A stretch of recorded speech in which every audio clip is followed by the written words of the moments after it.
Salam dostlar, bugünkü videomuz alfa nəsli haqqındadır. Videoya geçməmişdən əvvəl kanalıma abunə olub video like atsanız çox sevinərəm. Abunə oldunuzsa çox sağ olun. Keçək videoya.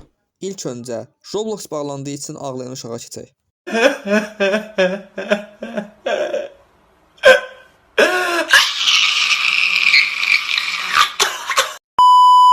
Yox, əlbəttə ki bu deyil. Neden kapatıyorum? Git onlara söyle. Yani onları dokunsak. Neden bütün oyunları kapatmışlar? Uşaqların sakit qalması üçün əllərinə telefon verirsiniz. Ancaq onların əllərindən çox böyük bir həyat alırsınız. Məsələn, mənim dövrümdə dayanı çox keçmiş etdik. Telefon var idi, amma biz telefon ola telefonun oynamırdıq.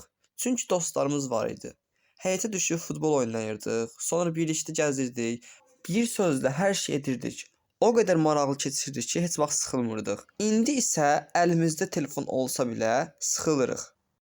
İndiki uşaqlarda keçmişdə bizim yaşadıklarımızın heç birini görmürəm. Əslində bunun günahkarları nə valideynlər, nə uşaqlar, nə də insanlar deyil. Deyək ki, uşaqdır günahkar. Uşağın əlindən aldığınız telefonu göndərdiniz həyətə. Həyətdə özündən başqa uşaq olmayacaq ki, uşaqla oynasın.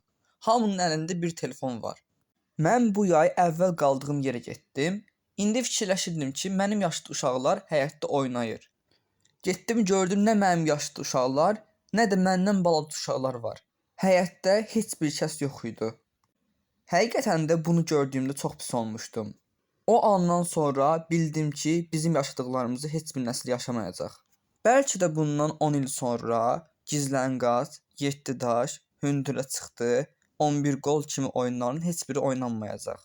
İnşallah bu dediklərim heç biri həqiqətən olmaz. Telefonlar həyatımızda çox böyük rollar oynayır.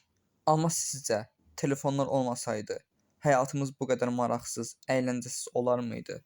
Kaş ki bu videonu çox kişi görüb, əlindəki telefonu yerə qoyub, həyatdan zevq almaya başlayardı. Axırda peşman olacağımızı bilsək də bunu eləməyəcəyik. Bunu tək mən yox, siz də bilirsiniz. İndi çox insanın dediyi bir şey deyəcəm. Siz də 2020-ci ildən sonra vaxtın tez keçdiyini demişsinizmi? Bunun səbəbi əlimizdə çox telefon olduğu və vaxtın necə keçdiyini bilmədiyimizə görədir. Əgər siz də əvvəlki xoşbəxtliyin qayıtmasını istəyirsinizsə, bu video dostlarınızla paylaşın ya da dostlarınız yoxdursa belə video like atın. Like atsanız çox insanın qabağına çıxacaq bu video və özünüzə yeni dost tapacağınıza əmin ola bilərsiniz. Nəysə dostlar, video bura qədər idi. Özünüzə yaxşı baxın və əlinizdəki telefonları yerə qoyun.